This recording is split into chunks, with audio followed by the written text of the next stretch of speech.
So the times that I've seen it, it was actually the dog. But I'm not going to discredit the accounts of other people either, because I wasn't there. I don't know what they saw or what they think they saw. As far as outside, we have what we call the running man. He likes to run up behind you and stop. Oh, wow. Or run past you and stop. So you feel the breeze, and then you pause because you're expecting to see it in front of you, and there's nothing there. We are Wow. we are back live right now on World Ghost Radio on Facebook. If you want to check us out, we are at facebook.com/paranormal on air.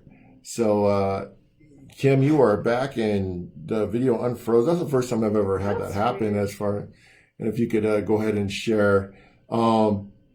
So we're talking right now live with Shani from the Patterson House, haunted Patterson House, located in Winchester, California.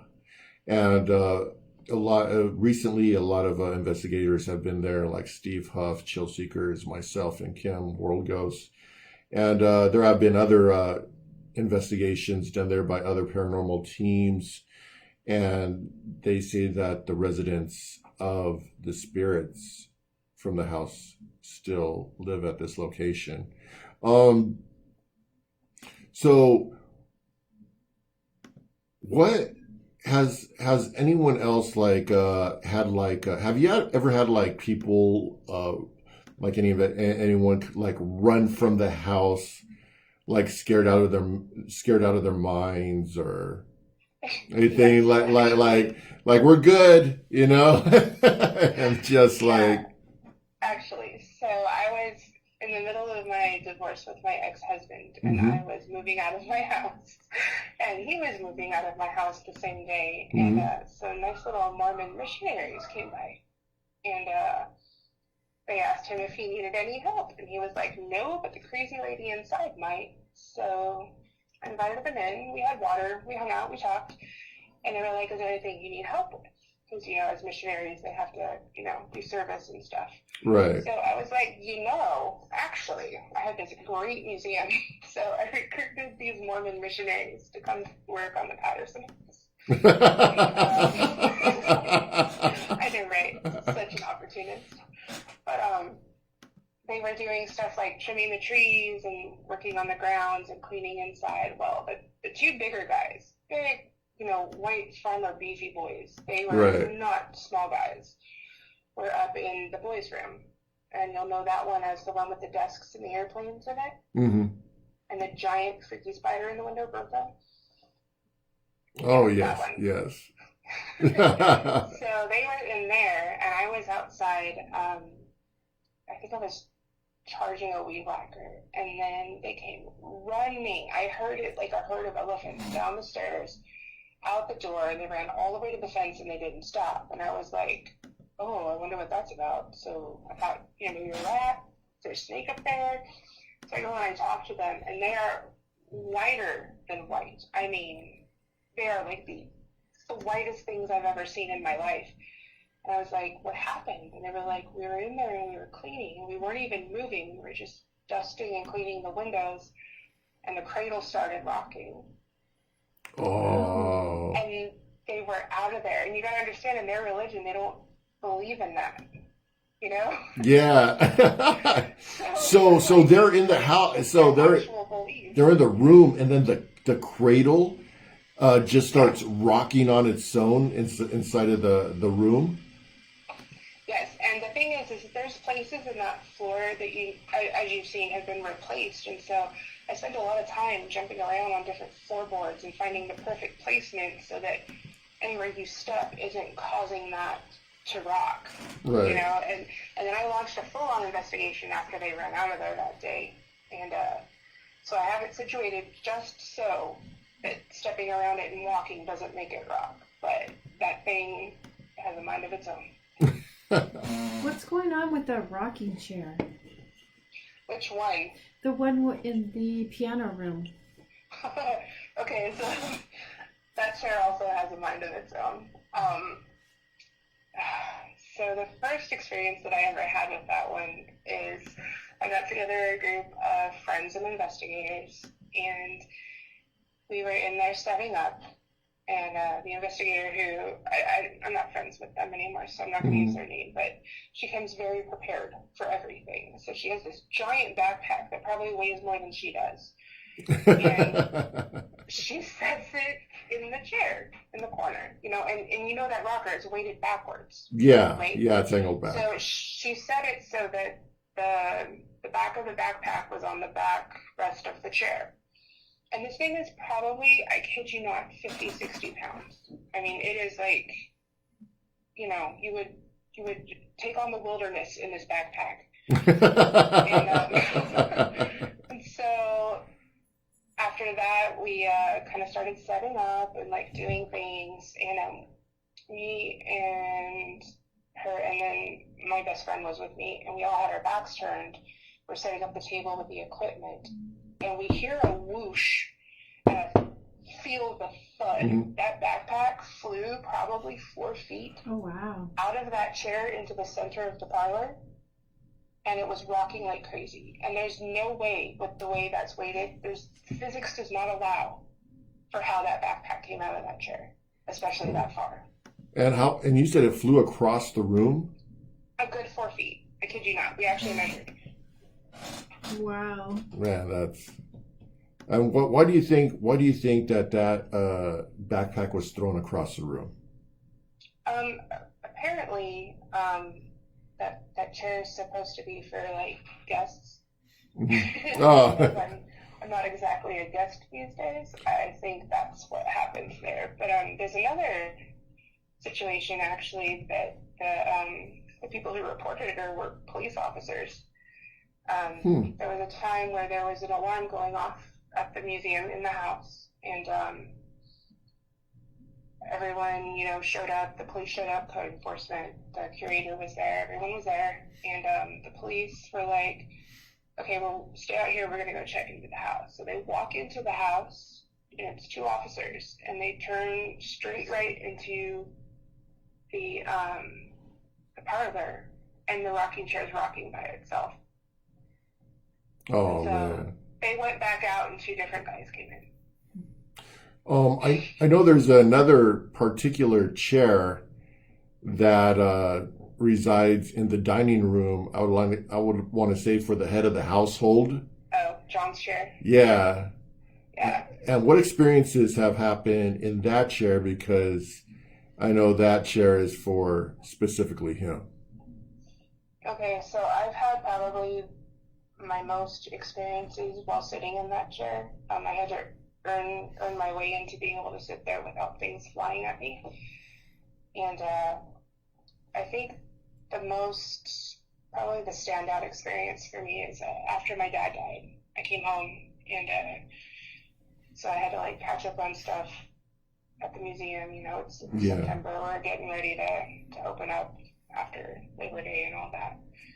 And I was sitting there, and I was making notes, and I was, taking inventory of what needed to be done, and what I'd already done, and what can I delegate, what do I have to do myself. And I just felt this sadness. And I was thinking, okay, maybe it's my dad, because he hadn't visited. He's only visited once since. And so I thought, okay, maybe it's my dad. And I kind of just closed my eyes and tuned into it, and it wasn't my dad, it was John. And he came up behind me, and he put his hands on my shoulders, and like kind of let me know that I was family, and that he was there for me, and I wasn't dadless per se. Don't make me cry right now. But it was really an emotional connection. He was really just like super sorry for me, and just kind of let me know that this was still home, and anything I needed, I could go there, and that I was safe. And it was overwhelming but awesome. Yeah, man, that's wow. As far as the museum, I know that the museum that is next to the house is haunted. I know you said that there was a picture, right? As far as the museum, what do you know any other evidence that was captured as well at that museum part of the house? Yeah, quite a bit. Some of it's mine, some of it has been with tour groups that have come through. I could probably get a hold of some of it.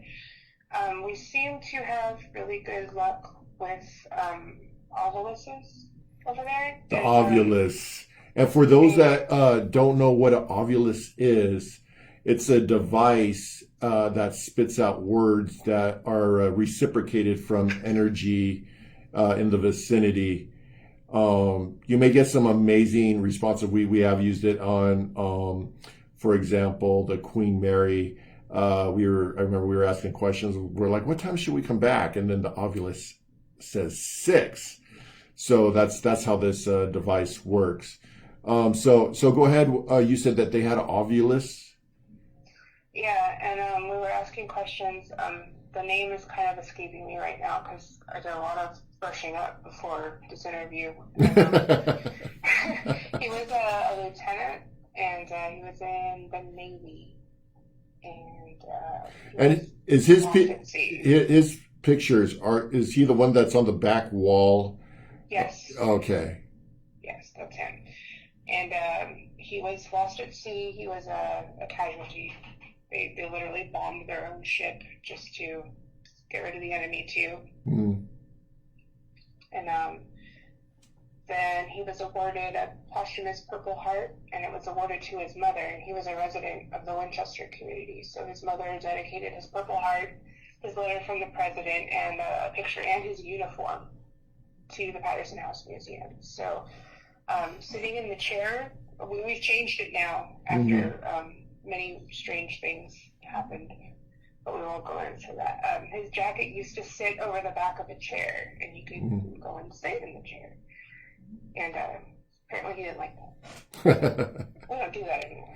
So I guess that would be the next question. I got a question from Tracy, and Tracy asks, do you think spirits can sometimes be territorial? Oh, absolutely. Against people, against other spirits, against energy. One of the things we have going on in the Patterson house, which I like to exploit when things are quiet, is John and the oldest daughter, Tilla, who ended up inheriting the house after mom and dad died. They fight over the master bedroom. So if you can get those two going against each other, you get all kinds of fun activities. And it seems to be that the sewing machine is a little bit like stay away or being protected. The sewing machine itself and the sewing machine table that it's on actually belonged to Tilla. And yes, she was a very private person in life. She's a very private person in death, and very territorial. I mean, she's like 4 foot 2 or 3, nothing, teeny little thing, but I wouldn't have messed with her. And where do you think like, are these spirits always at the house, or do these spirits actually travel out sometimes, or what's your perception on that? I absolutely believe that they travel.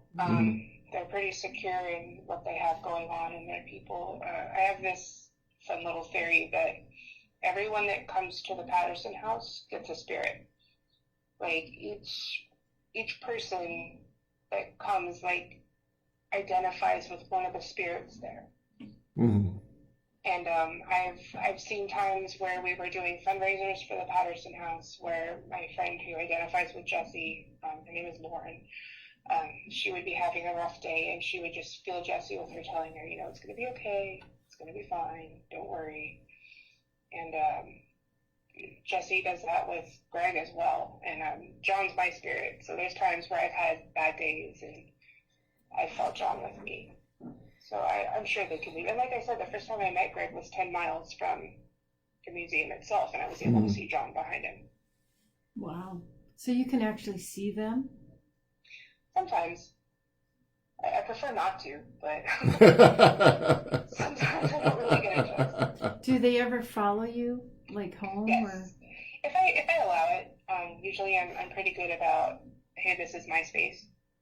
And I try to keep them where they came from, because if they have something that they need to do there, that's when I need to be to do it. I'm not a free resource for dealing with spiritual psychology. I'm good. Have you ever had any like teams that came for like like bad things, like try to do like some type of magic or spells or Yes. some type of sorcery within the house? And what were some of the effects from that, and how did you get rid of it? I think the worst thing that's ever happened is we had a team that's kind of local to the Hemet area. They've had some regime changes over the years, and they're Hmm. absolutely welcome there now. But at the time, they were not. After what happened, and they would instigate, and they would try to get Jacob to be harmful and kind of irritate him on purpose, and they, just try to anger them for evidence, and we're super not into that. And I walked in the house. I wasn't even in the house yet, and they were already yelling at me. Like, I hit the front gate, closed it behind me, and started to walk. I hit the eucalyptus trees, Oh, wow. and they were already yelling. And I was like, I'm sorry, I'll fix it, I'm sorry. Wow. Mm. So I went in, did the sage and candle thing, and I just kind of talked to them, and I apologized. And they did not come back forward for anybody for 9 months. Oh, 9 months. They just stayed quiet. I had 9 months of tours where they would do nothing. Oh, so they didn't even want to like So I participate. went in and I cleaned really well. I brought a team. We brought fresh flowers in, cleaned the windows, cleaned the property a little bit, talked to them, brought food in, just like, we're really sorry. We didn't know. It wasn't our fault. We'll make sure that doesn't happen again, which is why I screen groups. If you don't come recommended, you get a tour guide. You don't get to investigate alone. So that's the reason for that rule. We got a question over here. It says from Tracy again. Thank you, Tracy. He asks, do any of you think that a bitter or angry spirit devotes their energies to try and harm the living?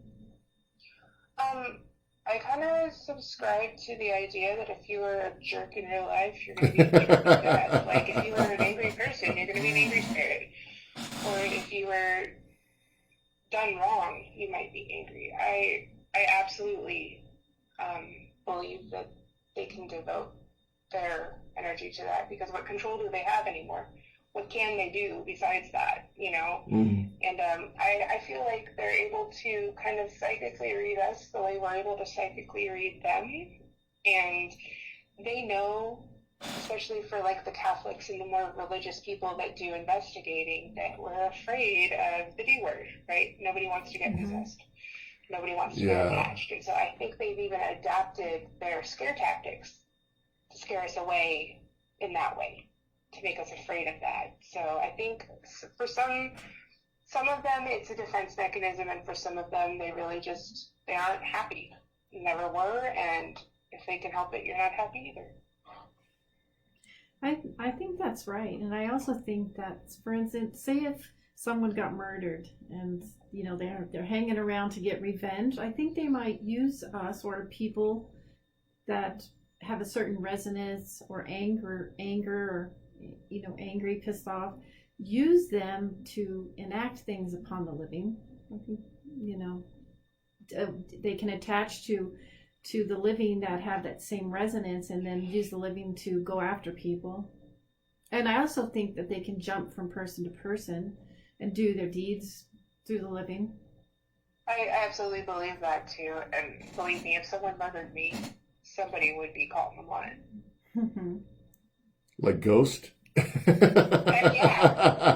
I got a list of people I'm going to hunt. You kidding me?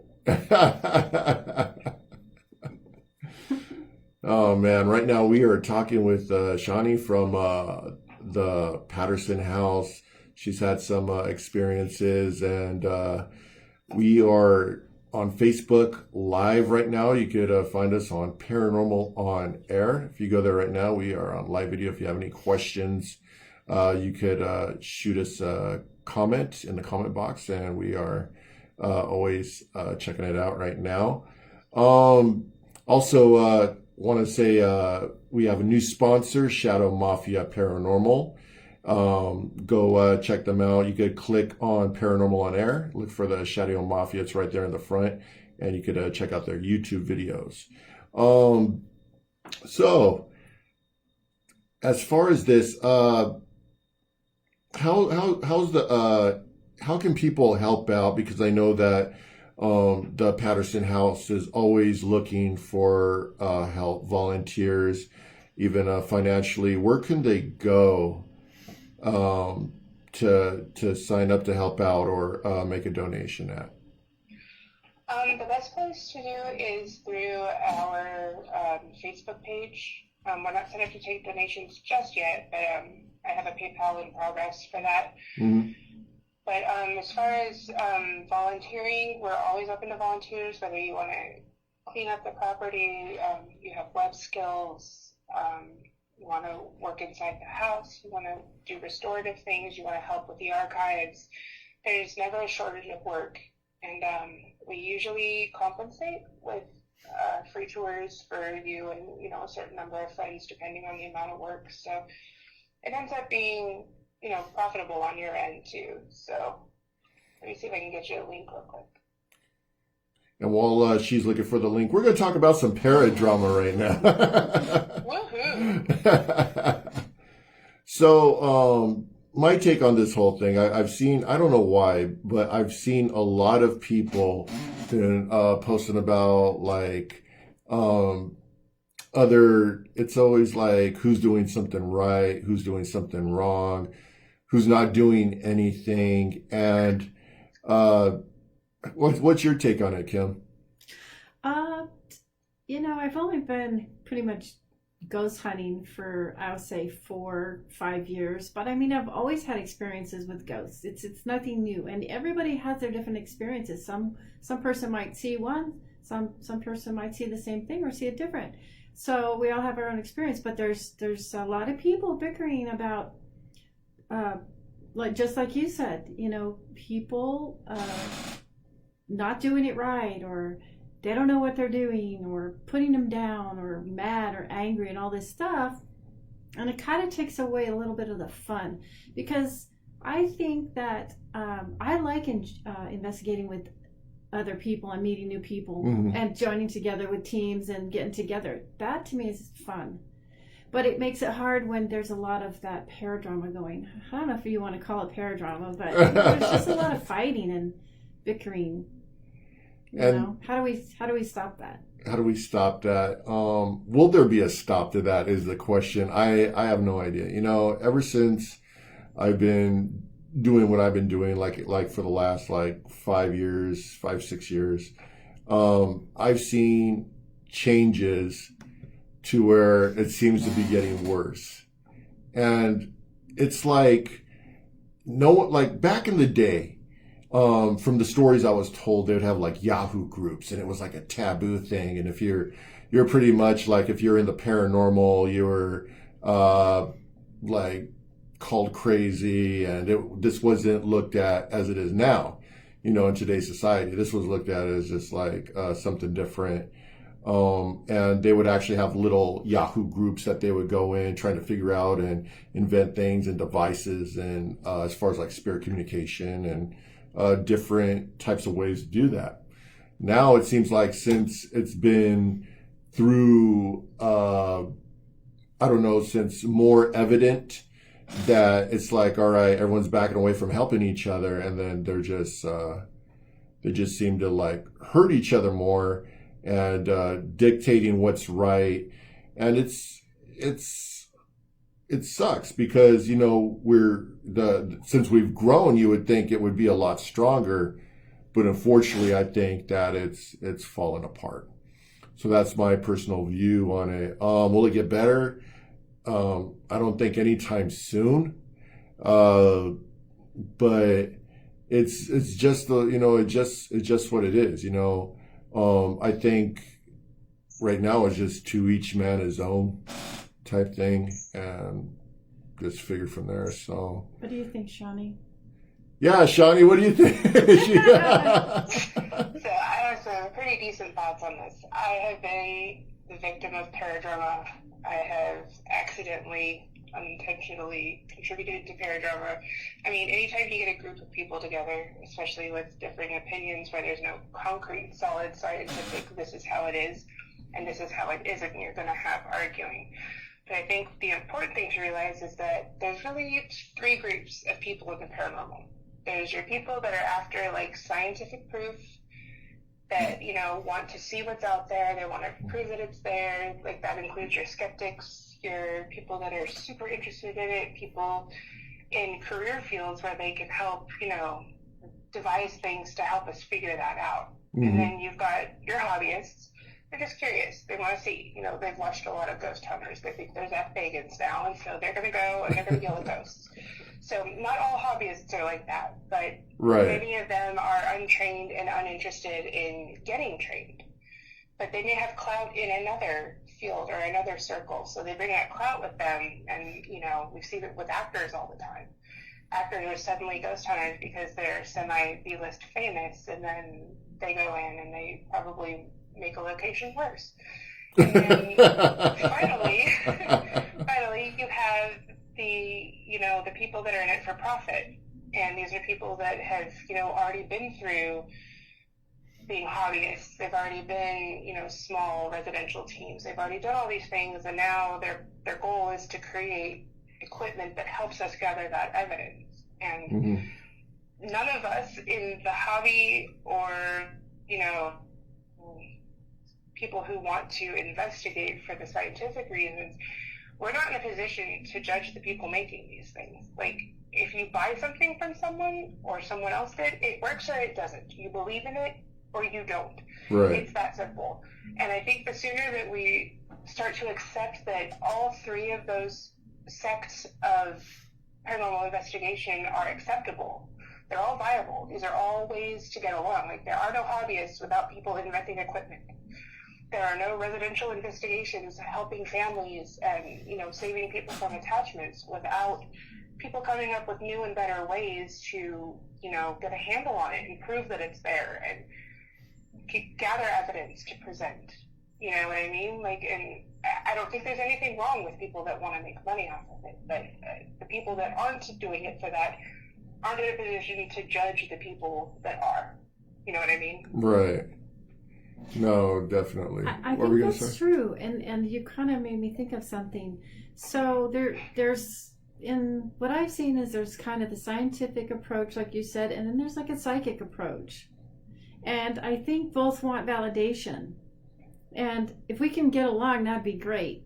But I mean, sometimes, you know, they don't get along, the two versions. So and then there's the people that just want to make videos or, you know, or whatever. So I think it even breaks down even more than that, because then you get into the ITC and it's like radio versus apps, and it just like trickles down into like all these controversial and I've even done a little bit of research into that too. You know, there's a lot of great people out there making different ITC devices, you know, and they all come from a different school. You know, there's electrical engineers out there. There's people that, you know, worked on radios. There's people who specialize in EMF. There's different kinds of engineers and technicians. You know, everyone's coming from a different school of thought. And point blank, like, if you don't understand it, it's not a reason to downplay someone else's evidence or their product, you know? Yeah, I would say less than hating on the other person. And if you put as much time and effort into discovering or putting that work into it, you probably have a better chance of getting evidence. So. Right. There's also the aspect of the reality show. I want to say it's 15 years now. And honestly, you know, the fakes get exposed. You don't have to work at that. You know, the work speaks for itself. They're going to get exposed. It's always been that way. It always will be. I think it was Gandhi that said, though they may seem like a tyrant and they're getting away with it for a time, just wait. Right. You know, just wait. So there's the aspect of the reality show. I guess everyone aspires for one, but if you do, you're a retard for wanting to be on a reality show. What? Nothing. All right. I guess that'll wrap that up today. Today's show. We will say thanks for having Shani on our show. And where's the place where they? So where's the? Can they find you at for any more questions for finding out about the Patterson House and finding you if they have any questions about maybe doing an investigation? I linked it while you were talking. Okay. For those on RadioVegas.rocks, yeah, let me see if I can scroll up and find it. Facebook.com, I think it was. Here we go. Patterson House Paranormal Investigations. And you could go there and you could find Shani. So, man, Shani, thanks for being on the show, and we appreciate having you. Thanks for having me. Have a good night. You too. Okay, so that wraps up the show. Once again, I want to shout out to our new sponsor, Shadow Mafia Paranormal. You can go to the front page of Paranormal on Air and click the link, and it'll take you to the YouTube videos. And also our other sponsor, Las Vegas Oddities. You mentioned Rahkee, and they will hook you up down there at the Oddity Shop. And be sure to check out some of the latest and new haunted objects that we have down there over at the shop. Located down there at 1228 Main Street, Las Vegas, Nevada. Okay, that wraps up the show for tonight. And if you have any questions, you could always contact me. Look for me on Facebook /RAHKEE 316. And if you want to get a hold of Kim, look up Kim Russell, or you could find us on World Ghost, the World Ghost Facebook page. And you can check out our regular webpage at paranormalonair.com. And next week we will be on, same time, same channel. And just be sure to be there if you dare. And for anyone that tuned in today, I want to say thank you for tuning in, shooting out your questions. We appreciate, having you guys on every week and getting a chance to see what the people have to say. Oh, have a good night, everybody. Take care.